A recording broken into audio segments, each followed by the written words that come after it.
Welcome to today's episode, brought to you by the Women in Medicine Summit, a transformational CME conference happening September 13th to 14th at the Drake Hotel in Chicago. Engage in leadership programming, learn negotiation skills, receive on-site coaching and mentoring, and see who will win this year's I Stand With Her awards. This year, we're excited to offer unique programming that includes a special session on how using improv comedy can bring fun back into medicine. We also have financial sessions tailored to help you navigate the complexities of personal and professional finances. Discover ways to advance into leadership roles, combat burnout, and either reignite your love for your current role or find joy in a new career path. Don't forget our Friday evening gala, a highlight this year you definitely won't want to miss. Register now at womeninmedicinesummit.org and be part of the movement that is shaping the future of healthcare. Join us to network, learn, and celebrate the power of women in medicine. Welcome to the Revitalizing Doctor podcast. We interview trailblazers in medicine that embody the Revitalize Women vision to empower women to innovate and influence medicine, to value authenticity, respect, and work-life harmony. We recognize the challenges in medicine, and we're committed to providing coaching-informed strategies to help you go from surviving to thriving. So we're back with part 2 with Dr. Raquel Harrison, and she is giving us updates since our first podcast recording about her journey as both an emergency physician and also certified lifestyle medicine specialist. And now I want to spend some time talking about lifestyle medicine. And for the listeners, if you don't know what that is, she'll give a short synopsis of it, but then go back and listen to her first episode because she really gets into it there. So tell us a short bit about lifestyle medicine, and then let's get into some updates. Yeah, thank you for having me. Lifestyle medicine is really this evidence-based approach, which is great. It uses the same language we typically do within medicine, right? But really looking at 6 different pillars of health. So nutrition, sleep, exercise, social connection, avoiding risky behaviors, and stress reduction. And it's really how all of those intertwine, interact with each other, and how through habits and lifestyle changes, we can potentially reverse and prevent chronic disease. So that's kind of the crux of it. And describe your lifestyle medicine practice. What is acute to root? Acute to root was a little bit of my way of like, how do I differentiate what I do from the emergency medicine and the lifestyle medicine piece? And acute to root's kind of been this umbrella for me as a consultant within telehealth, doing webinars, but also kind of this venture within public health. You know, I run workshops at libraries and I have different speaking engagements with different employers, and also have built out an online class. So it's a fun kind of way to do medicine a little differently. And your online class, is it for patients? Like, who's your ideal participant? The online class is really geared towards lay people, in probably mostly adults. Probably someone as young as, 15 or 16 would probably benefit. But it's really just someone in a space that they want to reframe the way they look at these 6 pillars. And so I kind of go through each pillar and a little bit of in hopes of like kind of giving people a simple way to look at it, grounding it in evidence, but then also a very practical and sustainable approach to making some of these changes that will hopefully put them on a healthier trajectory. Really, there's been so much increase in conversation in medicine, and where the focus has been on life expectancy and people's lifespan, where really we should be shifting more to a health span perspective and living with more quality for more years. And so that's really the hope. Someone certainly with chronic diseases or who's older would benefit from the course I have, but it's really probably most beneficial for people who are still fairly active and young, who really want to set their aging on a more positive trajectory. Do you see any patients individually? I do through a telehealth company called Sumis, But I've kind of deliberately, and this is very much a revitalized boundary, but I've kind of deliberately contained that so that I'm able to focus on the other priorities that I have.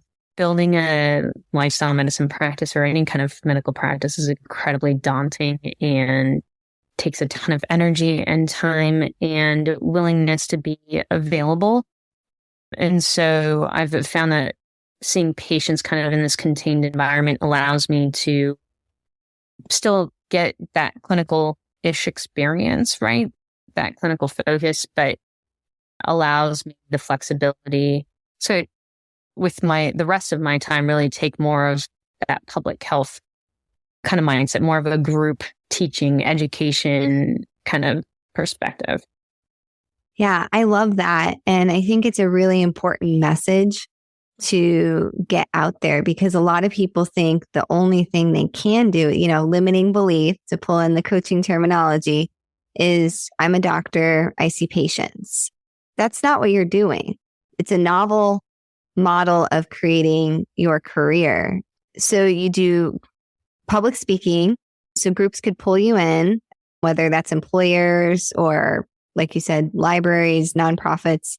And the idea, from what I can see, is that it's actually making potentially a bigger impact because you're able to hit a lot of people at once instead of only the one-on-one interaction.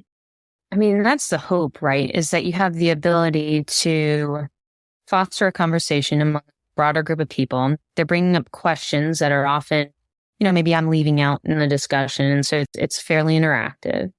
And then, having a place to point them, which is, the online course is really nice because then if they want to dive in deeper or get a better sense of whatever I've spoken about, it's there for them in a shareable way.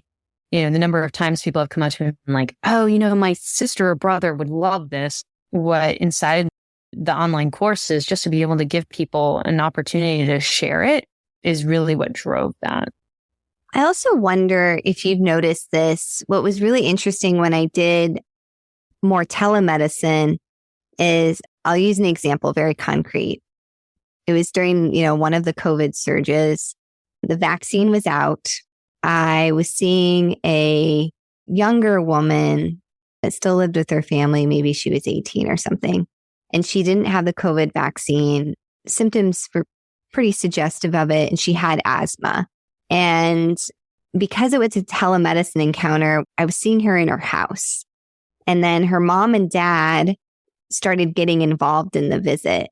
And her mom was like, I work at a grocery store and we actually do have the Pfizer and the Moderna vaccine. And they went from being like, the vaccine is crap, to being very open to listening about my perspective on it.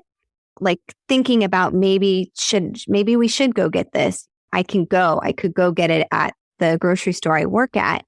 And what I noticed from that is the dynamic was, I think they were more receptive to listening to me because they were in their house and it wasn't the overlay of the clinical context. I mean, I recently went to the doctor and I tried to be a good patient. I spent maybe 15 or 20 minutes doing the online portal. And then it was like I had never even done it, from the nurse to the doctor, whatever. So I was kind of annoyed by the time she even got in the room.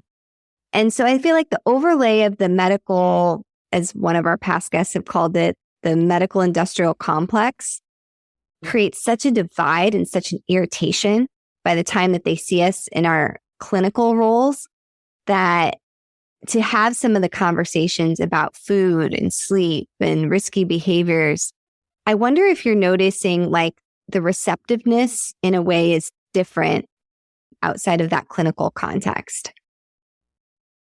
It's definitely different. I think the other piece of it too is the audience you're getting are people who want to be in front of you and want to hear it. And listen, there's an element of, at some point, the hope is you reach people, that's growth over time.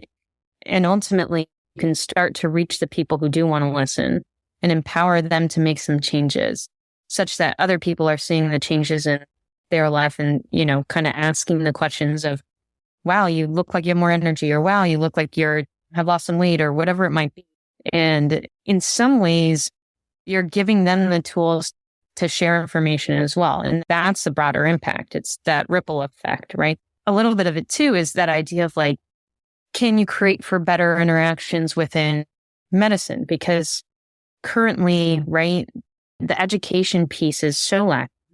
And so you're empowering people to ask their doctors different questions, right? Or giving them some baseline knowledge to then have richer conversations with their physician. And, maybe in the ideal world, as this course gets going, physicians can use it as something that they can give to their patients and then come back to me with questions, right? Or what worked, what didn't work, or, kind of that idea of allowing people to really get at the heart of what they need to do to be healthier and not just feel rushed or confused at their doctor's appointments from that perspective, I guess. Yeah. I want your course to be accessible in our hospital for on the TV.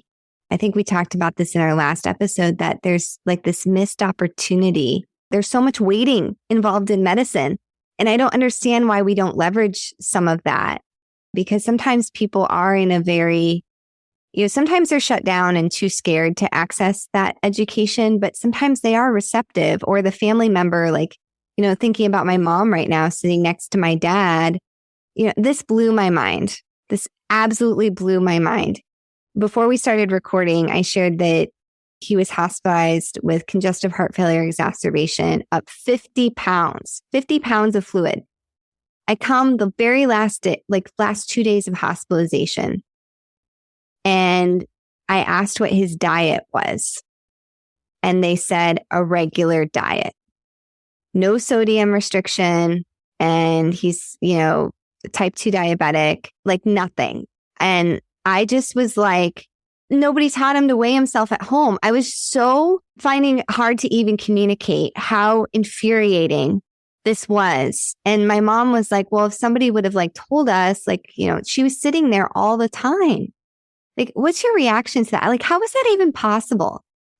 It's infuriating is definitely the word. I mean, there's so much we could do better within medicine. And yes, we are strapped. We're being pulled in a million directions, and it doesn't feel doable sometimes. Absolutely. And on an individual basis, that's probably the case. But the thing that stands out is a systems perspective. We could be doing so much better. In some ways, what looks like a regular diet in a hospital shouldn't be a regular diet. That's the American diet, right? There's nothing healthy about that.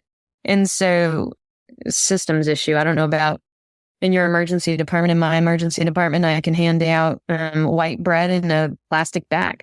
I mean, everything about that is just 100% terrible. I can riff about white bread, I can riff about plastic, but regardless, it's one of those things where it's those are the things that underline frustration, right? But the issue is no one's told our patients this. And so that's kind of my hope with Acute to Root and kind of just this dissemination of information. The number of times I'll talk to people, a simple concept like cholesterol. Well, my doctor said I need to lower my cholesterol, and their recommendation was I should not eat fried foods. They don't really go into the origin of cholesterol in the diet and where it comes from and what foods contain it. And ultimately, it's one of those things where it's as simple as cholesterol is in animal products, fiber is in plant products, and fiber helps get rid of cholesterol. And so you need to increase the number of plants you eat and decrease the number of animal things you eat. And so no one's ever been communicated that. I'm not sure I ever fully internalized that when I was a medical student or able to communicate that until a few years ago. But it's really that idea of how do you break things down in a simple way so that our patients understand and then can make practical changes with it and just feel like they actually know what to do next. Yeah, I think it's absolutely brilliant. And actually, I want my parents to take this course. I mean, I probably need to take it. I mean, I think we've talked about it before. I think, at least when I went to medical school, the average amount of time devoted to nutrition was like 1 hour in a medical school curriculum. So I think we as physicians, many physicians have gaps in this area. And it's something like, we need to fill in as well. I love what you're creating with Acute to Root. And I'm guessing there's some people that may want to take the course themselves. They want to be able to share it with their parents, their family members, with their patients. How can they connect with you? Yeah, the easiest way is to go on our website, acutetoroot.com. You can subscribe. Their newsletter's really practical. It's all about here's the evidence, here's what you should do. And then the course, links to the course itself are there as well. You can always shoot us an email. We're happy to kind of field any questions or help think through something. The hope is really to give people some underlying knowledge, right? As a physician, some of the concepts will be higher order. I do dive into every pillar. And so it's nice to kind of reframe and rethink about it, for yourself in that way. The other thing I would point out too is the American College of Lifestyle Medicine actually has a free food as medicine course for physicians. And so it's a little bit more geared towards that technical aspect, but really just focused on nutrition, whereas the course I have is really this higher kind of like looking at the interactions and really focusing in on habits and how we can make sustainable changes. But I think from a physician side of things, the food as medicine course is also really valuable through ACLM. I love that. We'll make sure it's in the show notes. You referenced a few times through our recording that Revitalize helped you get to where you are now. And I'm just wondering, we've probably got some listeners that are still kind of on the fence about if they want to come to the retreat that's April 5th through 7th, or if they want to, become a member. What's your advice to them? I think if you are in a place where you're feeling like something's just unsettled, it's not necessarily you're burned out or things just don't feel clear cut, or you don't have the words to articulate what's going. I think that's the power of Revitalize. It's a group of women who understand where you've been. And I really think this is powerful. It's that creation of space to say it's okay to think about this stuff. It's okay to be frustrated. It's okay to take a step back and take the time to really think through it. In some ways, it's about creating that grace, right? That piece that we don't typically allow for ourselves. And that's where the power in it and where the value has been for me is articulating what I was hoping to get kind of professionally and realizing that professional piece wasn't the full me, right? Like I've been able to do so many other things and really kind of refocus on my family and feel empowered to do that. That's made all the difference. It's been great. That's so beautiful to hear. I think we're all going to have challenges in our lives and our careers. The reason we started Revitalize is I found it unacceptable how long most of us suffer and go at it alone and have to learn these lessons the hard way. So it's really about shortening that learning curve for people. It's the fast path to self-discovery and connection with other people. And that's what keeps me going and excited every day to connect people. That people sometimes think I'm crazy when I say that even despite the challenges right now, it really is possible to be fulfilled, which doesn't mean being happy all the time. Happiness is different than being fulfilled, but it is possible. I also think it's okay to understand that we have different seasons too, right? There are seasons where we grind more and there are seasons where we need to pull back a little bit. And that's okay. Like to actually feel okay, not grinding all the time is important, especially I think as a professional, woman, it's one of those things where it's okay to just be with the people you love and take that time. It doesn't mean that everything else isn't obtainable at some other season, right? Yeah, that's a beautiful way to wrap up today's episode. Raquel, thank you so much. And thank you for the difference that you are making and really changing and improving the health of the population, beyond just the individual patient. And it's really beautiful. And that's the hope. It keeps going in that direction. So it will. Thanks for listening to The Revitalizing Doctor, a project of Revitalize Women Physician Circle. Our mission is to connect women physicians and allies through innovative, value-based coaching methods to ignite the courage and clarity necessary to create change and thrive. If you are interested in working with us, check out our website, peoplealwayshcc.com/revitalize. This podcast represents the views of our hosts and guests. It does not reflect the views of any institution we work for or with. Podcast production assistance is provided by Caitlin Din and Ali Dingus. Sound editing for this podcast is brought to you by Better Podcasting Services. You can find them at betterpodcastingservices.com.